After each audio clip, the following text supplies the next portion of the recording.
with that kid.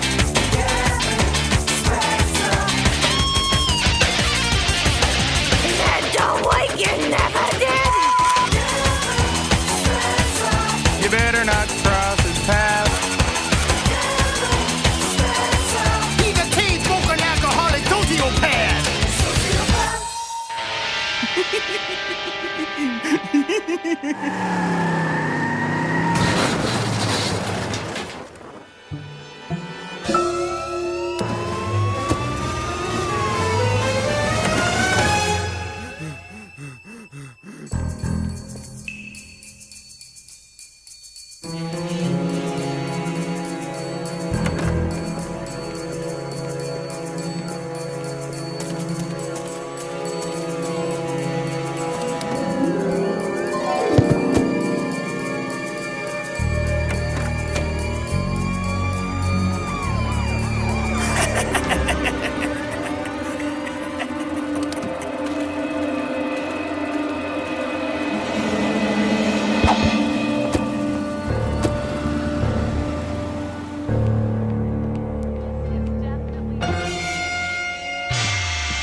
Kevin was going to ask the old man where he took Fatty, but then he decided he didn't much care one way or the other. Kevin wanted to go to sleep, but the TV was keeping him awake, and he couldn't find the remote to turn it off, so he threw a beer bottle through the screen instead, since it was a whole lot easier than getting up. Then Kevin drank from a bottle full of cigarette butts and stuff he picked off the carpet. Then Kevin realized that the bottle he threw at the TV was the full one, and he had to get up anyway, which was pretty ironic. But Kevin didn't know that because he didn't know what the word ironic meant, and probably never would. Even though it was the middle of the night, Kevin couldn't fall asleep, mostly because he'd spent the last 4 days lying on the couch in a drunken haze, only coming out of it long enough to have a few smokes.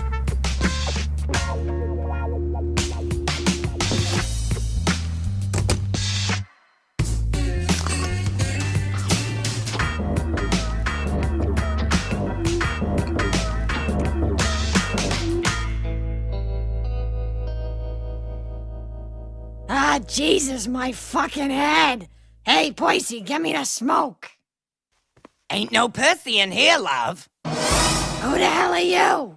My name's Lucy. How the hell did I get here? They brought you in last night. You were passed out drunk through the whole thing. They didn't strip search me, did they? No. Oh, good. I hate to think I slept through some good action, you know? So, what did I do? You don't even know why they arrested you? I've been on a 4-day bender with my kid. I don't know what the fuck I done or who I done it with, but I could have sworn I made it home before I passed out. Ah, well, live and learn. Hey, you got any smokes? No. Then I'm going back to sleep so I don't miss it as much. Wake me up when I get paroled. All prisoners out for head count. Tomlinson, Morgan, Lupe, Goldberg, Spencer. Shut up, fuck. I'm trying to sleep.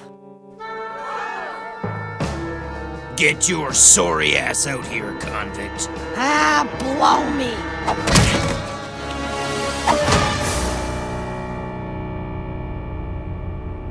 It was Tuesday morning, and Kevin had been unconscious from food poisoning for 2 whole days. Strangely, he felt better than he had in weeks, mostly because it was the first time in almost 7 years that Kevin had gone 2 whole days without drinking or smoking, and his body was enjoying the break. But part of Kevin was sad, because looking at his dad lying face down in a drunken stupor, clutching an empty liquor bottle, made Kevin realize that he must have missed some good times while he was unconscious.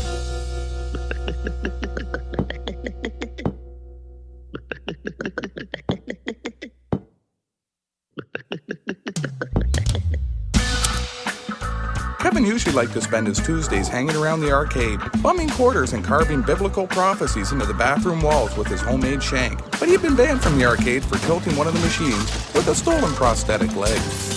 Kevin was going to ask his imaginary friend Alan what to do, but Alan was busy having a three-way with the protagonist from Franz Kafka's Trial and a stereotypical comic strip girl, drawn by a lonely and socially awkward loser who idealized huge breasts and an abnormally thin waist.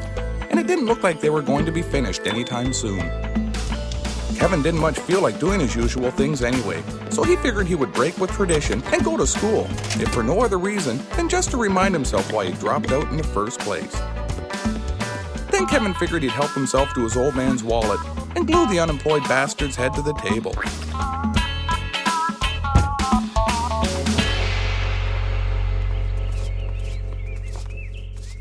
Kevin wanted to make sure the other kids waiting for the school bus knew he was cool, so he chugged his beer in one swallow. Then he decided to crush the can against his forehead.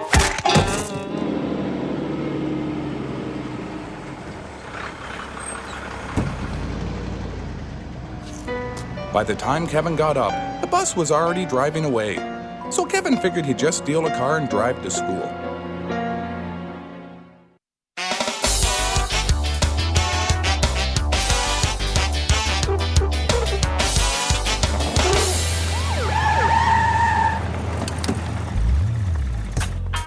Even though Kevin hadn't been to school for over a year, most of the other kids still recognized him and knew enough to keep their distance. Kevin didn't know where his homeroom was, so he just picked a room at random, because he didn't figure it mattered a lick anyway, since he didn't plan on doing much learning in the first place.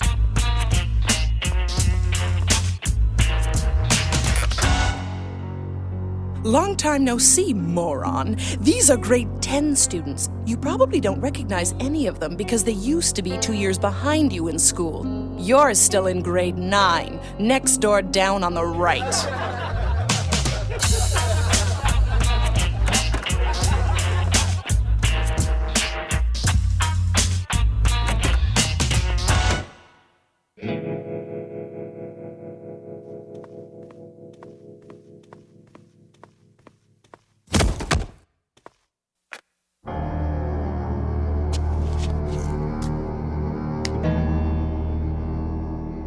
It isn't worth it, Billy. Just walk away. As I was saying, class, Shakespeare was the most preeminent writer of his time, and his work remains as valid today as when it was written. Yes, Charles. How comes he wrote so funny? No, he didn't write funny for his time. The English language is organic and has continued to evolve throughout history. Shakespeare wrote in the language of his time, and that language has evolved to the English language we use today. The fact that he is still as relevant today as he was in his time further proves that he is one of the most gifted and complex writers in the history of literature. Yes, Kevin. Kevin was confused, so he asked the teacher whose bright idea it was to try and get 12 and 13-year-old kids interested in literature by making them start by reading history's most complex writer. And wouldn't it make a whole lot more sense to have the kids in class work towards understanding Shakespeare by first having a stronger understanding of proper grammar and narrative structure as it exists in today's English language, so when the time came to decipher Shakespeare's writing, they would have the adequate academic foundation required to appreciate the nuances the bard was trying to impart to the reader. Well, I mean, it's... You have a valid point, but... The school board makes us teach Shakespeare. I'm just following orders. Kevin told the teacher if that was the case, then the next time he saw the president of the school board, he could tell him to take a long, hard suck on Kevin E. Spencer's rod for him. Then he told the teacher that the Nuremberg defense for teaching Shakespeare made him nothing more than a spineless pawn, unable to think for himself, and that he and all the other teachers like him were a plague on the public education system. Then Kevin told him he stunk like an armpit full of hillbilly ass juice and said he was fucking off for a smoke. Kevin kinda liked the feeling of standing up to the teacher. And since he didn't plan on finishing high school anyway, he figured he'd spend the rest of the day going from classroom to classroom, questioning authority until they threw him out for good. But first things first, Kevin figured he'd go to the cafeteria and steal some food, since the only thing he'd eaten for the past 3 days was 14 food-poisoned eggs.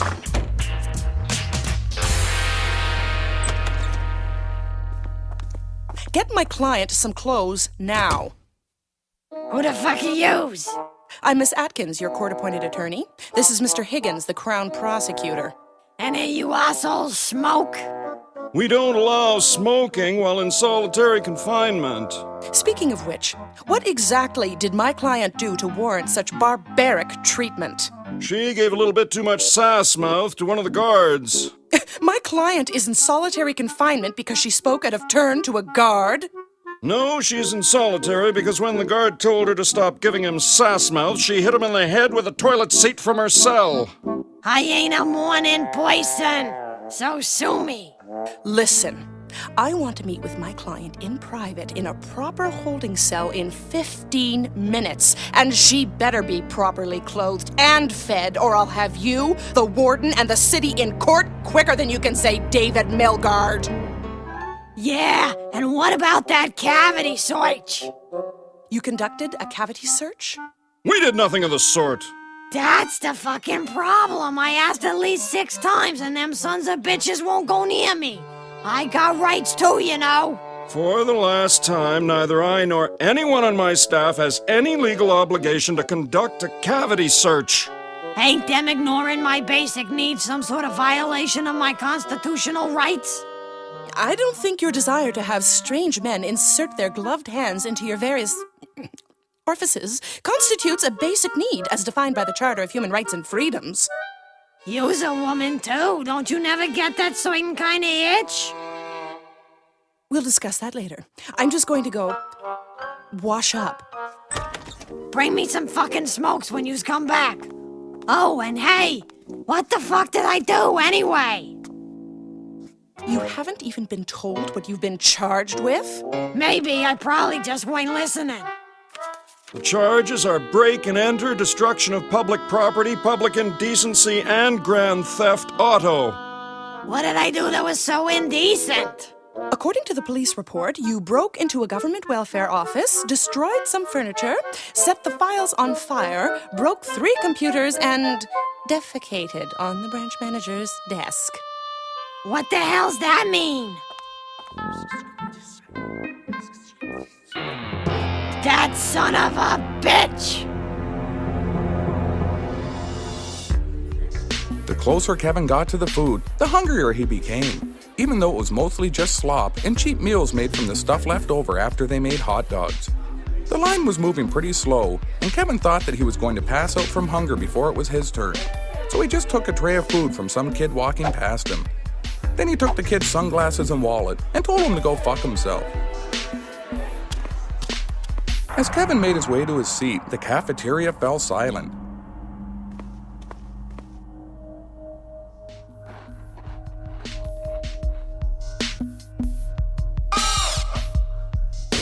Go to hell, spaz!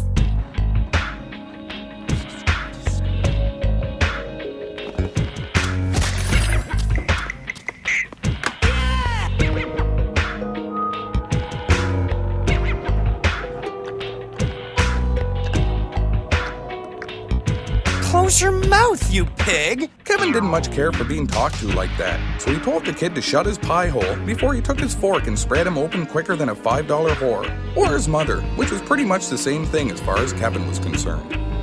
Do you have any idea who I am, kid? Kevin thought about it for a minute. Then he told the kid that as near as he could figure, he was the next person on his list of people to hit. Then to prove his point, Kevin popped him a real sweet one in the larynx. You're gonna pay for that. Mark my words.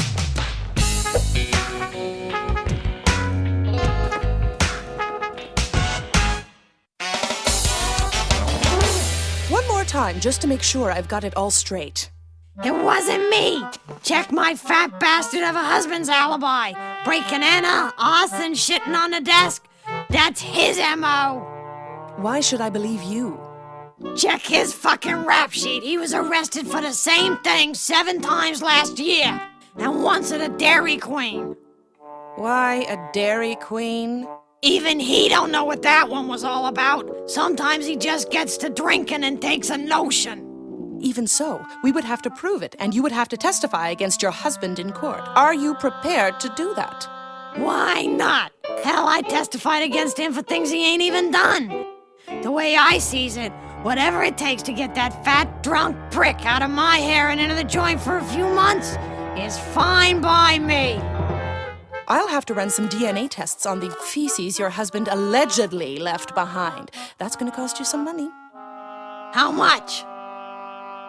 Around $4,000. Just let me make a few calls. I'll get the money.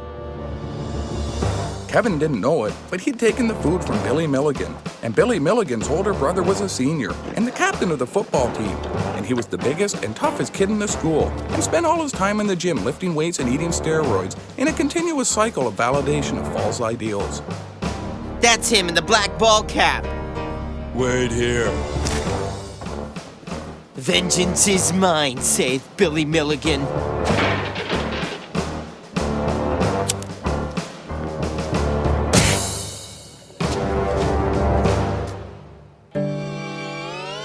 This is a non-smoking building, you little pussy. Kevin told Billy's brother that as far as he was concerned, there was no such thing as a non-smoking building. And just to prove his point, he decided to light another cigarette. First, I'm gonna kick your ass for disobeying me. Then I'm gonna kick your ass for stealing my brother's food. Kevin didn't much care for the idea of getting his ass kicked for any reason. But he didn't figure he was big enough to do too much about it. And since his smoker's lungs pretty much ruled out running away, he decided to try and talk his way out of the beating by coherently expressing to the bully that no matter how big he was, he would eventually lose the fight to Kevin because he wasn't a violent sociopath and he didn't have the stomach to kill a man. What the fuck are you talking about, Shakespeare? Kevin was getting bored talking to the idiot jock, and he was really itching for a smoke. So he figured he'd simplify things a little bit and told Billy's brother to fuck off or he'd destroy him in a violent frenzy of shame, embarrassment, and sweet, sweet rage.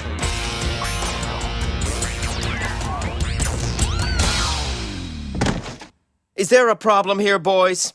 This jerk stole my little brother's lunch. Is that true? Kevin told the teacher that the whole thing must have been a simple misunderstanding and that he would be willing to buy Billy Milligan a new lunch if he happened to give a sweet flying fuck whether or not the little crybaby died of starvation. But since he didn't care, then the whole lot of them could go screw themselves. Then Kevin stood up and told the teacher that he was fucking off outside for a smoke if he cared to tag along and waste any more of his time. The only place you're going is the principal's office, Spencer. This ain't over. What fuck? Jeez, Percy, why you breathing so heavy? You ain't got a whore there, does ya? How many times I gotta tell you, fatty? You's the only whore for me. So, what's with the breathing? You ain't having another heart attack, is ya? Nah, some son of a bitch glued my fucking head to the kitchen table. I had to bust it off with an axe. Yeah, yuck it up, you big tub of shit. What the hell do you want anyway? Listen, Percy, I know what you done to me. Well, I married you, didn't I? Besides, how many times we gotta go over this? I don't care how drunk you was. It was consensual. Not that. You busting into the welfare office, stealing a car and framing me. Welfare office? Car? Shitting on a desk? Why, I don't know what you're talking about. Then how'd you know about taking a dump on the desk? Yeah, well, good luck proving it. Oh, I can prove it all right, along with a lot of other things. Remember that videotape you made? You said you destroyed that? I was gonna, but then I got to thinking it might come in handy someday. So here's the deal. I'll take the rap for you if you give me $5,000. $5,000? What are you, a fucking moron? I ain't got no $5,000. Well, how much you got? $4,000 and change. But that's my drinking money for the week. Not no more. Visiting hours start at 4 o'clock. I better see your fat ass down here, stuffed with a Ziploc bag full of money when I walk into the visiting room, or I'm spilling the beans. Listen, I forgot to tell you, a lot of the money is coins from that vending machine I ripped off, so they may have to make 2 trips. Principal who? Are you sure you got the right number? My boy don't never go to school. Fine, I'm on my way. Fuck, I hate being a father.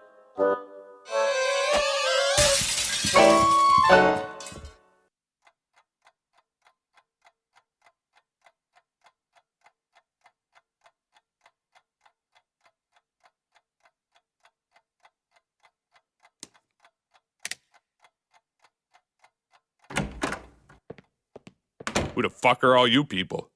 Sit down and be quiet, Mr. Spencer. These are the Milligans, June and Darren, and their two sons, Billy and Daryl. Pleasure's mine. You want to step it up a bit? I got an ass full of money and another meeting to go to. I thought we had rid ourselves of the problem that is Kevin Spencer, but apparently I was wrong. Despite the fact that your son is still under a 3-year suspension, he decided, for reasons unknown, to show up here today, and let me tell you, he has been nothing short of a major disruption for all concerned. Specifically, he physically assaulted Billy here and took his lunch. He then proceeded to vandalize the cafeteria, and he threatened to kill some of the other students along with Billy's older brother, Daryl.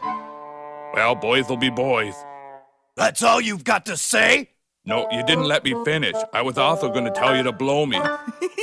Mr. Spencer, I absolutely will not tolerate that kind of language in my office. Then why don't we take it outside? Oh my God. No wonder Kevin has so many behavioral problems. Yeah, you're just lucky it's old lady's in the joint. Otherwise, it would have been her coming down here, and you pack of fucking losers wouldn't have stood a chance. Come on, boy, we ain't got to sit here and listen to this arsehole. Banned for life. That's what your son is. Banned for life! Gee, no school for you, Kevin. Whatever are you going to do to fill the time? You ever want to know what it's like to tear one off with a real man, give me a call. And you ain't got to worry none about getting pregnant. I drank so much over the last few years, I'm sterile. I'll see you around, broken head. I gotta go get some bride money to your old lady so I don't go back to the joint. Kevin told his dad to say hi to Mum for him and decided to head back home. He'd had a pretty busy day at school, and he was pretty tired.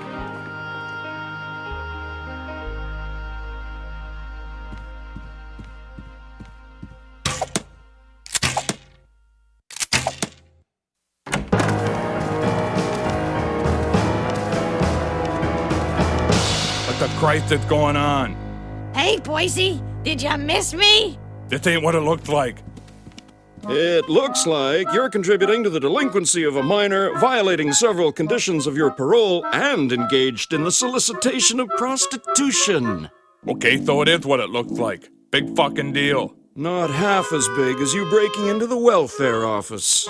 You set me up, you fat whore. That's right, asshole. That $4,000 is what paid for it, too. You ain't heard the last of this. Fuck you. Listen, Kevin, Daddy's gonna be in jail for a while, and I'm going out drinking, so, just keep doing whatever the fuck it is you do.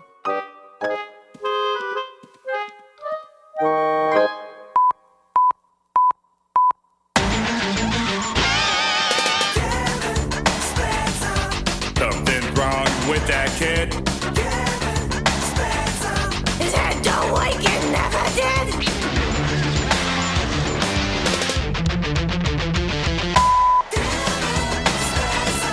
You better not cross his path. He's a teen-smoking alcoholic sociopath! Vengeance is mine, saith Billy Milligan.